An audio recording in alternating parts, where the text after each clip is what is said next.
మీరు అక్కడ పడుతున్న ఇబ్బందులకి లోకేష్ గారు రియాక్ట్ అయిన తర్వాత లోకేష్ గారు మీతో అంటే మీకు ఇచ్చినటువంటి సదుపాయాలు కానీ లేదంటే మీకోసం చేసినటువంటి పనులు కానీ మీకు ఎలా అనిపించింది?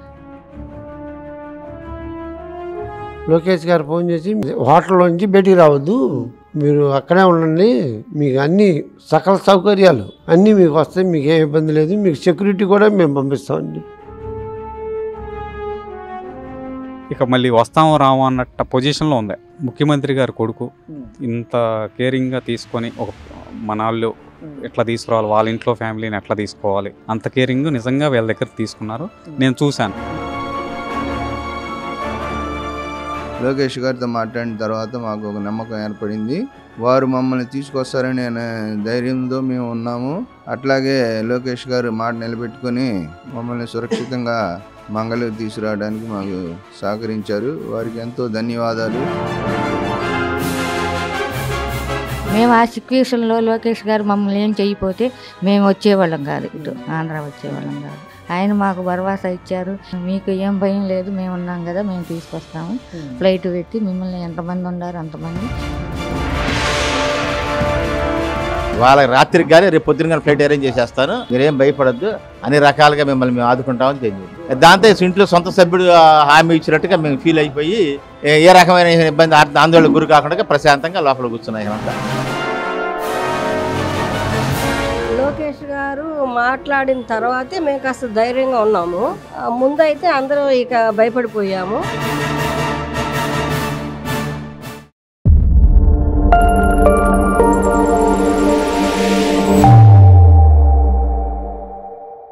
మంత్రి నారా లోకేష్ చొరవతో ఏదైతే నిన్నటి రోజున నేపాల్లో జరిగినటువంటి అలజడుల కారణంగా చిక్కుకున్నటువంటి మన తెలుగు వారిని కూడా లోకేష్ గారు తన కార్యక్రమాలన్నీ కూడా ఆపేసి ఆంధ్ర రాష్ట్రానికి తీసుకొచ్చే క్రమంలో ఆయనే స్వయంగా దగ్గరుండి అన్ని పర్యవేక్షించి తీసుకొచ్చినటువంటి కొంతమందిలో ప్రధానంగా మంగళగిరి నియోజకవర్గానికి చెందినటువంటి దాదాపు 10 మంది నుంచి 12 మంది ఉన్న వారిని కూడా క్షేమంగా ఈ రోజు మంగళగిరి నియోజకవర్గానికి తీసుకురావడం జరిగింది. అందులో మనతో పాటు మాచర్ల హేమసుందరరావు గారు ఉన్నారు, ఆయనతో మాట్లాడదాం. సార్, ఏంటి మీకు నేపాల్లో జరిగినటువంటి పరిస్థితులు ఏంటి, అక్కడ ఎదురైనటువంటి పరిణామాలు ఏంటి? అక్కడ ఫుల్ కర్ఫ్యూ పెట్టారండి. ఆ కర్ఫ్యూలో మేము బయటకు రాబోతుంటే మా బస్సును మొత్తం బాగలు కొట్టేశారు. ఆ దెబ్బతో భయం వేసి వెనక్కి తిరిగి వచ్చి పశుపతి హోటల్స్కి వచ్చేసి చిల్లపల్లి శ్రీనివాసరావు గారికి ఫోన్ చేసాం. నేను వెంటనే ఎలక్ట్ అయ్యి లోకేష్ గారిని కన్సల్ట్ అయ్యాను.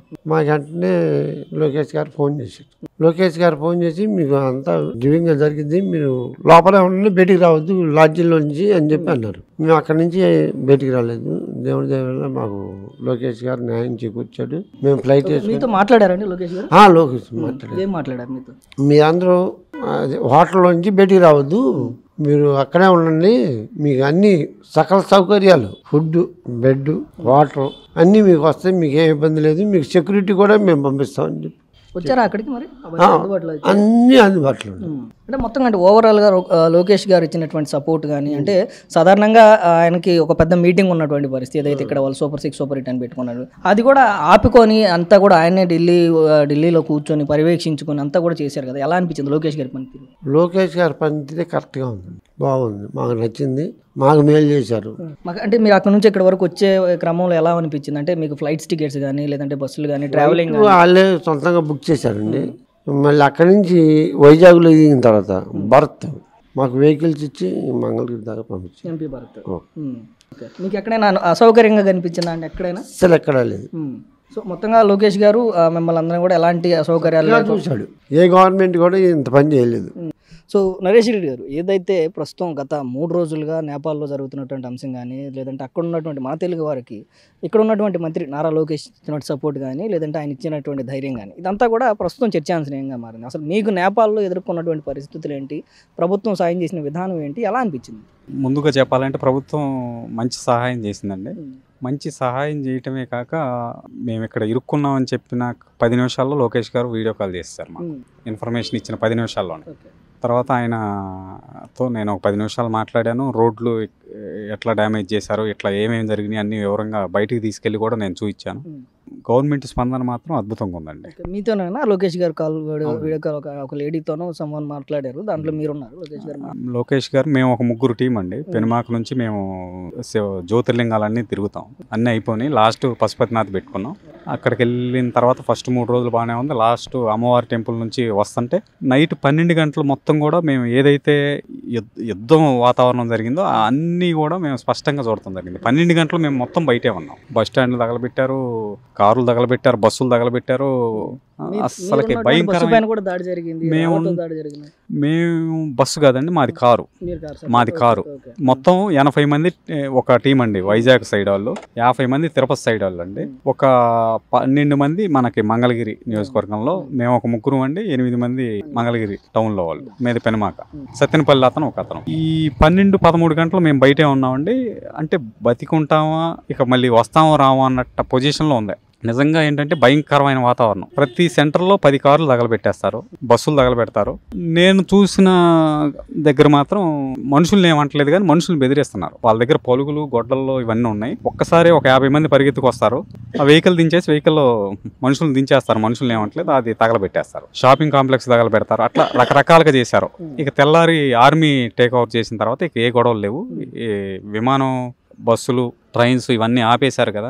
మన ఇక్కడ ఉన్న వాళ్ళకి సమాచారం ఇస్తే 10 నిమిషాల్లో లోకేష్ గారు వెంటనే వీడియో కాల్ చేశారు, మాట్లాడారు. తర్వాత నుంచి కూడా ప్రతి 3 గంటలకి 4 గంటలకి ఒక రోజు అక్కడ ఉన్నామండి. మాట్లాడిన తర్వాత అంటే పొద్దున పూట మాట్లాడాము, నెక్స్ట్ డే మార్నింగ్ కి ఫ్లైట్ అరేంజ్ చేశారు. లోకేష్ గారితో ఫోన్ మాట్లాడక ముందు అక్కడ ఉన్నటువంటి అసలు మన తెలుగు వాళ్ళ పరిస్థితి ఏంటి, వాళ్ళ భయాలు ఏంటి, లేదంటే అక్కడ మనకున్నటువంటి ఇబ్బందులు ఏంటి, తర్వాత లోకేష్ గారితో మాట్లాడిన తర్వాత అక్కడ ఏర్పడినటువంటి పరిస్థితులు ఏంటి? లోకేష్ గారితో మాట్లాడే రోజు కూడా అక్కడ ఇబ్బందిగానే ఉందండి. మాట్లాడిన తర్వాత ఏపీ భవనాలు కానీ, మన ఇక్కడ సచివాలయ ఉద్యోగస్తులు కానీ, లోకేష్ గారు కానీ ప్రతి 3-4 గంటలకు ఒకసారి మనకు ఫోన్ చేస్తారు, సమాచారం అడిగి తెలుసుకుంటున్నారు. చక్కగా ఫ్లైట్ అరేంజ్ చేశారు, ఫ్లైట్ ఇక్కడ తీసుకొచ్చారు. మళ్ళీ అక్కడ నుంచి బస్సు పెట్టి విజయవాడ తీసుకొచ్చారు. వచ్చిన 140 మందిలో 135 మంది అసలు ఫ్లైట్ ఎట్లా ఎక్కాలో కూడా తెలియదు పాపం వాళ్ళకి. ఆ 135 మందికి ఆధార్ కార్డులు కూడా కొంతమంది దగ్గర లేవు. ఆ దేశం వాళ్ళతో మాట్లాడి అసలు ఏ సర్టిఫికెట్లు లేకపోయినా కొంచెం 2 గంటలు ఆలస్యమైంది. అసలు ఏ కాగితాలు లేకపోయినా ఆ దేశం నుంచి వాళ్ళందరినీ ఇక్కడ తీసుకొచ్చేసారు. అసలు చదువు రాదు, ఎక్కడికి పోవాలో తెలియదు. అసలు మరి తీసుకొచ్చిన డబ్బులు కూడా అయిపోయి ఉంటాయి వాళ్ళ దగ్గర. అంత కష్టకాలంలో 24 గంటలలోపు మళ్ళీ ఇంటి దగ్గర ఉన్నారు వాళ్ళందరూ కూడా. వాళ్ళు చాలా సంతోషంగా ఉన్నారు అందరూ. మొత్తం పరిస్థితుల్లో లోకేష్ గారు తీసుకున్నటువంటి చొరవ కానీ, లోకేష్ గారు ఇచ్చినటువంటి కేరింగ్ కానీ, దాంట్లో సపోర్ట్ కానీ ఎలా అనిపించింది? అద్భుతంగా ఉందండి. ముఖ్యమంత్రి గారు కొడుకు ఇంత కేరింగ్ గా తీసుకొని ఒక మనాళ్ళు ఎట్లా తీసుకురావాలి, వాళ్ళ ఇంట్లో ఫ్యామిలీని ఎట్లా తీసుకోవాలి, అంత కేరింగ్ నిజంగా వీళ్ళ దగ్గర తీసుకున్నారు. నేను చూశాను వాళ్ళ ఇంట్లో ఫ్యామిలీ వాళ్ళు ఎలా అయితే బయట ఉంటే ఎట్లా కేర్ తీసుకుంటారో ఎవరైనా అదే కేరింగ్ వీళ్ళ 140 మంది మీద కూడా ఆయన కేర్ తీసుకొని ఇంటికి వచ్చేదాకా కూడా మంచిగా చూసుకున్నారు. లోకేష్ గారు మాట్లాడిన దగ్గర నుంచి క్షేమంగా ఇంటి వరకు వచ్చే వరకు, లోకేష్ గారు టేక్ ఆఫ్ చేసిన తర్వాత మీ సిచ్యువేషన్ మీకు ఇచ్చినటువంటి సౌకర్యాలు అంటే ఆ ఫ్లైట్లో అరేంజ్మెంట్స్లో కానీ, లేదంటే హోటల్ అరేంజ్మెంట్స్లో కానీ, బస్ అరేంజ్మెంట్స్లో కానీ, అదర్ ట్రాన్స్పోర్ట్లో కానీ, అదర్ ఇష్యూస్లో కానీ ఎక్కడైనా మీకు అసౌకర్యంగా అనిపించిందా ప్రభుత్వం నుంచి? అసలు అసౌకర్యం అనేది ఏం లేదండి. మనం జనరల్ గా టికెట్ తీసుకుని ఎలా అయితే అఫీషియల్ గా వెళ్తాం అదే కంఫర్ట్ ఉంది. అసలు ఎక్కడ కాంప్రమైజ్ గానీ ఏమీ లేదు. మనం రెగ్యులర్ గా బయట ఎలా జర్నీ చేస్తాం దానికి మించి ఇంకొంచెం ఎక్కువగానే ఉంది, కానీ ఎక్కడ లోటు అనేది లేని ఎవరికి కూడా. ఆ 140 మందికి అసలు ఏమి తెలియదు, చదువు రానాళ్ళు అందరూ. అలాంటి వాళ్ళు మరి అందరినీ ఒక 24 గంటలలోపు మళ్ళీ ఇంటికి తీసుకొచ్చి వాళ్ళు పెట్టేశారు. అసలు భయంకరమైన వాతావరణం. అసలు వాళ్ళు లేడీస్ ఉన్నారు పాపం, చదువు రానాళ్ళు ఉన్నారు, వాళ్ళకి అసలు భయం వేసిపోయింది. వాళ్ళ బస్సు మీద రాళ్ళు వేశారు. వాళ్ళందరికీ కూడా అసలుకి అద్భుతంగా పనిచేసింది గవర్నమెంట్ అని చెబుతాం ఒక్క మాటలో చెప్పాలి. ఓవరాల్ గా లోకేష్ గారికి మీరేం చెప్పాలి? లోకేష్ గారికి మేము అందరం కూడా ధన్యవాదాలు తెలియజేసుకుంటున్నామండి. ఇట్లా ఇది ఏదైతే చేశారో ఈ పనితనం చాలా అద్భుతంగా ఉంది. ఇదే భవిష్యత్తులో కూడా ఆయన రాష్ట్రం పట్ల, రాష్ట్ర ప్రజల పట్ల కొనసాగించాలని మేమందరం కూడా కోరుకుంటున్నాం అండి. ఓకే, మొత్తం అంటే మీరు అక్కడ పడుతున్న ఇబ్బందులకి లోకేష్ గారు రియాక్ట్ అయిన తర్వాత లోకేష్ గారు మీతో అంటే మీకు ఇచ్చినటువంటి సదుపాయాలు కానీ, లేదంటే మీకోసం చేసినటువంటి పనులు కానీ మీకు ఎలా అనిపించాయి? బాగా చేశారండి లోకేష్ గారు. వెంటనే చెప్పంగానే మీరేం భయపడబాకండమ్మా, రూమ్లో నుంచి మటుకు బయటికి రాబాకండి, ఎన్ని రోజులైనా ఉండండి అలాగే, మేము వెంటనే 24 గంటల మటుకు ఫ్లైట్ పంపిస్తాము, మన ఆంధ్ర వాళ్ళు ఎంతమంది ఉన్నారు అంతమందిని మేము సౌఖ్యంగా తీసుకొస్తామని. అంటే మీకు చుట్టుపక్కల జరుగుతున్న పరిస్థితులు చూసి అంటే ఆ టైంలో లోకేష్ గారు ఇచ్చిన మాట మీద అంటే లోకేష్ గారు చేయగలుగుతారని కానీ లేదంటే చుట్టుపక్కల పరిస్థితులు చూసి భయం కానీ ఏమనిపించింది? అంటే భయం వేసింది కానండి, మనకి లోకేష్ గారు హామీ ఇచ్చారు కదా, ఇంకా భయం ఎందుకండి మనకి? మీకు ఏం భయం లేదు, మేము ఉన్నాం కదా, మేము తీసుకొస్తాము, ఫ్లైట్ పెట్టి మిమ్మల్ని ఎంతమంది ఉన్నారు అంతమంది. మేము తిరుపతి నుంచి ఒక 45 మంది, మన మంగళగిరి వాళ్ళు ఒక 8 మంది ఉన్నాం. వాళ్ళు తిరుపతి వాళ్ళు కూడా మా టూరిజం వాళ్ళు మేము కలిసాను. వైజాగ్ వాళ్ళు మట్టుకి 150 మంది, వాళ్ళు మేము మొత్తం 200 మంది ఫ్లైట్లో వచ్చేసారు. లోకేష్ గారు హామీ ఇచ్చిన తర్వాత మీకు మీరు ధైర్యంగా ఉండండి అని చెప్పి ఆయన భరోసా ఇచ్చిన తర్వాత మీకు ఇచ్చినటువంటి సౌకర్యాల్లో కానీ మీకు ఇచ్చినటువంటి ఫ్లైట్ టికెట్స్ కానీ లేదంటే ట్రావెలింగ్లో బస్సు కానీ కార్స్ కానీ ఎక్కడైనా అసౌకర్యంగా ఫీల్ అయ్యారా? అసౌకర్యం ఏం లేదండి, మాకు వీళ్ళు ఫైర్ పోలీసులు వాళ్ళు మా బస్సుల వాళ్ళు ఉన్నారు. ఇంకా భయం అనేది ఏమి అనిపించలేదు, ఏమి చెకింగ్ కూడా ఏం చేయలేదు మాకు. పెద్ద ఒక అపాయం నుంచి బయటపడ్డారు, దానికి కారణం లోకేష్ గారు కదా, ఏం చెప్తారు లోకేష్ గారు? లోకేష్ గారికి ధన్యవాదాలండి. ఎందుకంటే మేము ఆ సిచ్యువేషన్లో లోకేష్ గారు మమ్మల్ని ఏం చేయకపోతే మేము వచ్చేవాళ్ళం కాదు, ఇటు ఆంధ్ర వచ్చేవాళ్ళం కాదు. ఆయన మాకు భరోసా ఇచ్చారు. ఇటు చిలపల్లి శ్రీను గారు కూడా మాకు ఏంటంటే మీరేం పడపాకండి, వాళ్ళ అక్కయ్య గారు కూడా వచ్చారులే మాతో పాటు. ఆమె కూడా గడి ఫోన్ చేసి అరే ఇలా ఉన్నాయి అంటే నేను చెప్తాను లెక్క, మీరేం భయపడబాకండి అని ఆ శ్రీను గారు కూడా మాకు ధైర్యం చెప్పారు. ఇంకా మేము భయపడాల్సిన పని ఏం లేదండి, ఇంత భరోసా ఇచ్చినప్పుడు మనం ఎందుకు భయపడాలి? గత 2 రోజుల నుంచి కూడా మీరు వెళ్ళినటువంటి ఆ టూర్స్ ట్రావెల్స్ కానీ ఏదైతే నేపాల్లో జరుగుతున్న అలజడుల వల్ల మన తెలుగు వారు ఎవరైతే ఇబ్బంది పడతా ఉన్నారో వాళ్ళని ప్రభుత్వం చొరవ తీసుకొచ్చినటువంటి పరిస్థితులు, అది మీకు ప్రధానంగా అక్కడ ఎలాంటి పరిస్థితులు ఎదురుపడ్డాయి, అక్కడ ఉన్నటువంటి పరిస్థితులు ఏంటి, మీరు ఎలా ఇబ్బంది పడ్డారు అక్కడ? మేము తీర్థయాత్రలో భాగంగా కాట్మాండు చేరుకున్నామండి. కాట్మాండులో ఉండగానే ఈ అల్లర్లు ఇవన్నీ జరిగినాయి. మేము బయటికి వెళ్ళలేని పరిస్థితిగా ఉంది. చాలా అలజడులు జరుగుతున్నాయని తెలిసి మేము బయటికి వెళ్లకుండా ఉన్నాము. మరుసటి రోజు తెల్లవారి మేము మంగళగిరి కాంటాక్ట్ చేస్తే నారా లోకేష్ గారు చిల్లపల్లి శ్రీనివాస్ గారి ద్వారా మాతో వీడియో కాల్ మాట్లాడారు. వీడియో కాల్లో మాకు ఎంతో ధైర్యం చెప్పి మేము ఉన్నాము మీకు అండగా, మిమ్మల్ని సురక్షితంగా మేము వెనక్కి తీసుకొస్తామని మాకు హామీ ఇచ్చి ధైర్యం చెప్పారు. ఆ ధైర్యంతోనే మేము 2 రోజులు హోటల్లో బిక్కుమంటూ గడిపాము. తర్వాత లోకేష్ గారు అన్నట్లుగానే వారు ఫ్లైట్ ఏర్పాటు చేసి కాట్మాండు నుండి వైజాగ్ వరకు మమ్మల్ని సురక్షితంగా తీసుకురావడం జరిగింది. లోకేష్ గారితో మీరు మాట్లాడక ముందు వరకు మీ యొక్క భయం కానీ లేదంటే మీ యొక్క ఆందోళన కానీ అది ఎలా ఉండేది? లోకేష్ గారితో మాట్లాడిన తర్వాత ఎలా అనిపించింది? ముందుగా మాకు చాలా భయం వేసిందండి. అద్దాలు పగలగొట్టి చేయటం వల్ల మేము చాలా భయానికి గురయ్యాము. లోకేష్ గారితో మాట్లాడిన తర్వాత మాకు ఒక నమ్మకం ఏర్పడింది. వారు మమ్మల్ని తీసుకొస్తారని ధైర్యంతో మేము ఉన్నాము. అట్లాగే లోకేష్ గారు మాట నిలబెట్టుకొని మమ్మల్ని సురక్షితంగా మంగళగిరి తీసుకురావడానికి మాకు సహకరించారు. వారికి ఎంతో ధన్యవాదాలు, వారికి మరీ కృతజ్ఞతలు తెలుపుకుంటున్నాము.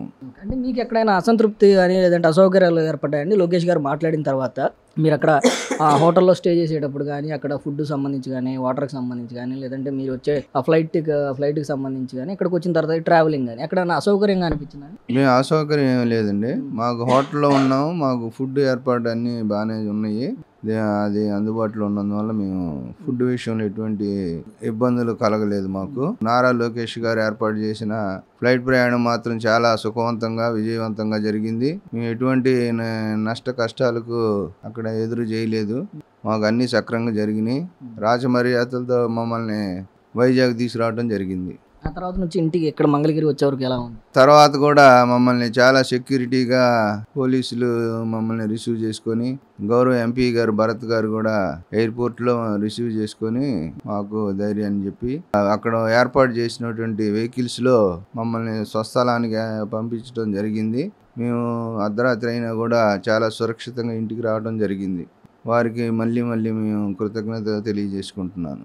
ప్రసాద్ గారు, ఏదైతే నేపాల్లో జరిగినటువంటి సంఘటన వల్ల ఈరోజు రాష్ట్రం అంతా కూడా దీనిపైన చూస్తూ ఉన్నటువంటి పరిస్థితి, ప్రధానంగా లోకేష్ గారు దానిపైన స్పందించిన తీరు కానీ వ్యవహరించిన విధానం కానీ మిమ్మల్ని రెస్క్యూ చేసినటువంటి ఆ స్పీడ్ కానీ అంతా కూడా మాట్లాడుకుంటున్నారు పరిస్థితి. అసలు మీకు అక్కడ ఎలా అనిపించింది సార్? మీతో మాట్లాడేంత వరకు కానీ అంతకు ముందే ఏంటి పరిస్థితి, అంత తర్వాత ఏంటి పరిస్థితి? మేము కాట్మాండు యాత్ర అంతా ముగించుకున్న తర్వాత ఆ రోజు రాత్రి 10:30కి బయలుదేరాం. 10:30కి బయలుదేరిన తర్వాత 4 బస్సులు మాతో పాటు ఇంకా 3 బస్సులు 4 బస్సులు వచ్చినాయి. అన్ని కలిసి బయలుదేరిన తర్వాత రాత్రి 10:30-11 మధ్యన ఒక హోటల్ నుంచి 1/2 కిలోమీటర్ రాగానే ఒక మళ్ళీ అటాక్ చేశారు అన్ని బస్సుల మీద. చివరికి మా బస్సు అయింది. మా బస్సు అయిన తర్వాత లెఫ్ట్ సైడ్ ఉన్న అద్దాలు మొత్తం పగలగొట్టేశారు. సినిమాలో ఏ రకంగా పెడతారో ఆ సిచ్యువేషన్ మేము కళ్ళారా చూసామన్నమాట. సినిమాలో చూడకుండా ఆ చూసుకుని నేను అంత తలకాయలు ఉంచుకొని బ్యాగులు గిగ్గులు అడ్డం పెట్టుకొని మళ్ళీ తీసుకొచ్చిన కాంట్రాక్టర్ ఆయన రెడ్డి రాజారావు గారు ఆయన ఏం చెప్పారంటే ఆయన ఆ హోటల్కి ఫోన్ చేసి తలుపులు తెరిచండి మీరు అని చెప్పేసి వెమ్మటే మళ్ళీ 5 నిమిషాలైనా లోపల ఆ హోటల్లోకి వెళ్ళిపోయాం మేము అంతే. తెలపల్సి ఫోన్ చేసి వాళ్ళ అక్కయ్య మాట్లాడింది, ఇట్లా జరిగింది అయితే తమ్ముడు అని చెప్పింది. దాంతో మేము కూడా మాట్లాడాం ఆయనతో. మీరు అక్కడే ఉండండి, మీరు బయట రావద్దు, నేను 1 అరగంటతో లోకేష్ గారితో మాట్లాడిస్తానని చెప్పి మాట్లాడిచ్చారు. తెలంగాణ లోకేష్ గారితో అందరినీ అందరితో అందరి మొహాలు చూసాడు ముందు ఎవరెవరని. చూసిన తర్వాత మాట్లాడిన తర్వాత ఇట్లా జరిగిందంటే రాత్రి భయానికి గుర్తయ్యారు, మామూలుగా కాదు భయం, వణికిపోయాడు భయం అది అని చెప్పాము. ఎక్కడా ఏందని అడిగాడు. విమానాశ్రయానికి ఎంత దూరం ఉంటుంది అన్నాడు. విమానాశ్రయానికి 2 కిలోమీటర్లు 3 కిలోమీటర్ల లోపే ఉంటుందని చెప్పాం. మీకు భద్రత ఎట్టుంది అన్నాడు. ఆ భద్రత మాత్రం మొత్తం బ్లాక్ చేసేసాడు, కంప్లీట్ హోటల్ అంతా బంద్ చేశారు. బాగా జరిగింది అని చెప్పిన తర్వాత మీరు ఉండండి, వాళ్ళకి రాత్రికి కానీ రేపు పొద్దున కానీ ఫ్లైట్ అరేంజ్ చేసేస్తాను, మీరేం భయపడద్దు, అన్ని రకాలుగా మిమ్మల్ని మేము ఆదుకుంటామని తెలియదు. దాంతో ఇంట్లో సొంత సభ్యుడు హామీ ఇచ్చినట్టుగా మేము ఫీల్ అయిపోయి ఏ రకమైన ఇబ్బంది ఆందోళనకు గురి కాకుండా ప్రశాంతంగా లోపల కూర్చున్నాయి. అంతా ఆడవాళ్ళు కూడా అంత ప్రశాంతంగా ఉన్నారు. మళ్ళీ తర్వాత సాయంత్రం మళ్ళీ ఫోన్ చేశాడు వీడియో కాల్. మళ్ళీ లోకేష్ గారు సాయంత్రం మళ్ళీ వీడియో కాల్ చేశారు. చేసిన దాని మీద మళ్ళీ మాట్లాడారు. అమ్మాయి మేము అరేంజ్ చేసేసాము, రేపు పొద్దున కల్లా ఫ్లైట్ వచ్చేస్తే రెడీగా ఉండమని చెప్పాడు. ఇది ఏమైనా ఇంటికి వచ్చినట్టుగా ఆయన చెబితే దాంతో హాయిగా ఊపిరి పీల్చుకున్నాము. తెల్లారి పొద్దున్న 8 గంటలకల్లా ఎయిర్పోర్ట్కి రమ్మన్నారు. ఎయిర్పోర్ట్కి వెళ్ళేదాడు అక్కడ పాస్పోర్ట్లు ఏమి లేవు కదా, ఏమి లేకపోయినా ఓటర్ ఐడి కార్డుతోనే, ఓటర్ కాదు మన ఆధార్ కార్డుతోనే వచ్చామని చెప్పి వాళ్ళకి ఇమిగ్రేషన్ ద్వారా వాళ్ళకి పంపించారు. ఆ ఇమిగ్రేషన్ ద్వారా మరి చాలామంది 140 మంది మా బస్సులోనే మేము 8 మంది మంగళగిరి వాళ్ళు, మాతో పాటు ఇంకా 40 మంది రాజంపేట కడప నుంచి అటు వచ్చారు వాళ్ళు. మేమంతా ఒక జట్టుగా ఉన్నాం అనమాట. మేమంతా కలిసి వెళ్ళిన తర్వాత ఆడబడి 3 గంటలు పట్టింది. ఇమిగ్రేషన్ ముద్ర లైట్ అన్నీ జరిగిన తర్వాత వెళ్ళిన ఫ్లైట్లో కూర్చున్నాం. 4:30 బయలుదేరింది. 6:30 విశాఖపట్నం వచ్చింది. అంటే జరిగిన సంభాషణ మొత్తంలో లోకేష్ గారు వ్యవహరించిన తీరు కానీ, లేదంటే లోకేష్ గారు మీకు ఇచ్చిన ధైర్యం కానీ, లోకేష్ గారు ఇచ్చిన సపోర్ట్ కానీ ఎలా అనిపించింది? మరి సపోర్ట్ ఉండబట్టే ఇంట్లో మా సొంత ఆయన చెప్పినట్టుగా ఫీల్ అయింది. లేదా ఎందుకు చెబుతాము, మా తమ్ముడు మా అబ్బాయి ఫీల్ అయినట్టుగా మేము ఫీల్ అయ్యాం అనమాట. ఇక భయం లేదురా, మనకు రక్షణ వచ్చింది. మాట్లాడకముందు ఆందోళనేగా, ఎవరు దిక్కుమొక్కు లేదు కదా అప్పటికి. మాట్లాడిన తర్వాత మన సొంత వాళ్ళు ఫోన్ చేశారే, మనకి ఇబ్బంది లేదని దాంతో మేము ఫీల్ అయిపోయాము. మొత్తంగా అంటే ఈ టోటల్ జర్నీలో లోకేష్ గారు ఏర్పాటు చేసిన విషయాల్లో ఎక్కడైనా మీకు ఏదైనా కొంత అసౌకర్యం అనిపించింది అంటే ట్రావెలింగ్లో కానీ? లోకేష్ గారు ఏర్పాటు చేసిన విషయాలు ఎక్కడ ఏ రకమైన అసౌకర్యం లేదు. ప్రశాంతంగా మనం చెప్తున్నాను కదా, మా సొంత సభ్యుడు చేసినట్టుగా చేశాడని చెప్పేది. దాంతో మేమంతా మా సొంత అబ్బాయి చేసిన దాంతో ఫీల్ అయ్యి మేము శుభ్రంగా ఇంటికి వచ్చాము. అదే లోకేష్ గారు ఇది మా సొంత అబ్బాయికి కృతజ్ఞతలు చెప్పుకుంటాం కదా, సంపూర్ణమైన కృతజ్ఞతలు. సంపూర్ణంగా కూడాను 100% సంపూర్ణ కృతజ్ఞతలతో నా లోకేష్ గారికి, మన ముఖ్యమంత్రి గారికి, పవన్ కళ్యాణ్ గారికి, మన యంత్రాంగం మొత్తానికి శుభాకాంక్షలు తెలియకుంటూ మాకు సహకరించినందుకు అందరికీ ధన్యవాదాలు తెలియదు. ముఖ్యంగా లోకేష్ గారికి మా సొంత వాళ్ళు కాబట్టి ఆయనకు ముఖ్యంగా తెలియజేస్తున్నాం. అది జరిగింది. అమ్మ మీకేమనిపించింది అంటే అక్కడ అన్ని లైవ్లో చూస్తూ ఉన్నారు, దాడులు సార్ చెప్పినట్లుగా ఒక సినిమా ఫైట్ ఎలా ఉంటుందో అలా చూసామని చెప్పారు కదా. అంటే ఎంతో కొంత పురుషులు అయితే కొంత ధైర్యంగా ఉంటారు, కానీ మహిళలుగా మీకేమనిపించింది అప్పటి వరకు?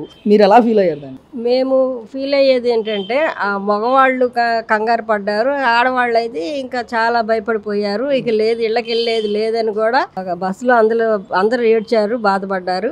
ఇంటికి వెళ్ళము డిసైడ్ అయిపోయారు అందరు ఆ గంటలోనే. ఇంకా ఆ తర్వాత ఎవరికి వాళ్ళు వాళ్ళు తీసుకొచ్చేసారు హోటల్ రూమ్కి. వచ్చాము, వచ్చిన తర్వాత సేవ్ అయిపోయాము, అందరం ఇబ్బంది లేకుండా అయిపోయింది ఆ కాసేపు. తర్వాత ఇక అందరూ ఏడుస్తున్నారు, రాజుపేట వాళ్ళు, తిరుపతి వాళ్ళు అందరూ ఏడుస్తుంటే మాకు కూడా కంగారికి ఎక్కువైపోయింది. తర్వాత శ్రీనివాసరావు గారు మాట్లాడి, లోకేష్ గారు మాట్లాడించారు. ఆ లోకేష్ గారు మాట్లాడించిన తర్వాత మీరు ఎటువంటి గౌరవపడొద్దు, మేము ఉన్నాము, నేను పంపిస్తాను, ఫ్లైట్ ఏర్పాటు చేస్తున్నాము, మీరు అసలు ఎటువంటి ఆందోళన చెందొద్దని చెప్పారు లోకేష్ గారు. అందువల్ల కాస్త మేము ధైర్యంగా ఉన్నాం ఆడవాళ్ళం. అప్పటి వరకు మీకు ఏమనిపించింది అంటే లోకేష్ గారితో మాట్లాడకముందు కానీ, లోకేష్ గారు మీకు ధైర్యం ఇవ్వకముందు వరకు కూడా, ఇవ్వకముందు మీరు ఎలా ఉన్నారు, ఇచ్చిన తర్వాత ఎలా ఉన్నారు? లోకేష్ గారు మాట్లాడిన తర్వాతే మేము కాస్త ధైర్యంగా ఉన్నాము.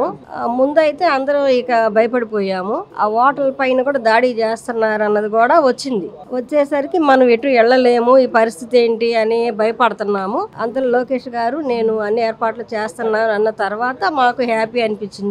తను గంటకి మాట్లాడిస్తూనే ఉన్నాడు శ్రీనివాసరావు గారితో. నాతో కూడా అందరూ మాట్లాడాము. ఆయన భయపడొద్దు, బయటకు రావద్దు అని చెప్పారు. చెప్పిన తర్వాత ఇంకా మేము ఆందోళన తగ్గింది మాకు. ఇక ఆ రోజు సాయంత్రం కూడా మళ్ళీ భయపడ్డారు జనము. ఇంకా మా లోకేష్ గారు చెప్పారు కదా, ఆ ధైర్యంతో కూడా ఉన్నాము. మొత్తంగా అంటే లోకేష్ గారు హామీ ఇచ్చిన తర్వాత అక్కడ మీకు హోటల్ అరేంజ్మెంట్స్ కానీ లేదంటే ఫ్లైట్ అరేంజ్మెంట్స్ కానీ బస్సు కానీ ట్రావెలింగ్ మొత్తం అక్కడ నుంచి ఇక్కడికి వచ్చే వరకు లోకేష్ గారు ఏర్పాటు చేసిన దాంట్లో మీకు ఏదైనా అసౌకర్యం అనిపించిందా? ఏం లేదు, బాగా చేశారు. మాకు ఫ్లైట్ ఎక్కాము, ఫ్లైట్ ఎక్కిన తర్వాత మళ్ళీ ఫ్లైట్ వైజాగ్లో దిగాము. దిగిన తర్వాత వెంటనే ఎస్ఐ గారు అక్కడ ఉన్న సెక్యూరిటీ మొత్తం వచ్చేసారు. కాస్త స్నాక్స్ ఇచ్చారు, ఇళ్ళకి రాగానే కాఫీ ఇచ్చారు. హ్యాపీ అనిపించింది. ఇక మేము భయపడలేదు. ఇంత చేసిన లోకేష్ గారికి మీరేం చెప్పాలనుకుంటున్నారు? లోకేష్ గారికి, ఆ ఎమ్మెల్యే లోకేష్ గారికి ధన్యవాదాలు చెప్పుకుంటున్నామండి, థ్యాంక్స్ చెప్పుకుంటున్నాము. పవన్ కళ్యాణ్ గారికి, ముఖ్యమంత్రి చంద్రబాబు నాయుడు గారికి ఉదయపూర్వకంగా ధన్యవాదాలు తెలుపుకుంటున్నామండి. కాకపోతే మేము భయపడిందల్లా ఇంతసేపుగా రాగలుగుతామా లేదా, ఇండియా మా పిల్లలతో మేము ఉండగలుగుతామా లేదా అని కూడా మేము చాలా కంగారు పడ్డాము. ఈ ఫ్లైట్ ఎక్కిన తర్వాత మాకు హ్యాపీ సేవ్ చేసినట్టు అయిపోయిందండి. మాకు చాలా హ్యాపీగా ధన్యవాదాలు చెప్పుకుంటున్నామండి. అందరి పేరు పేరున ధన్యవాదాలండి.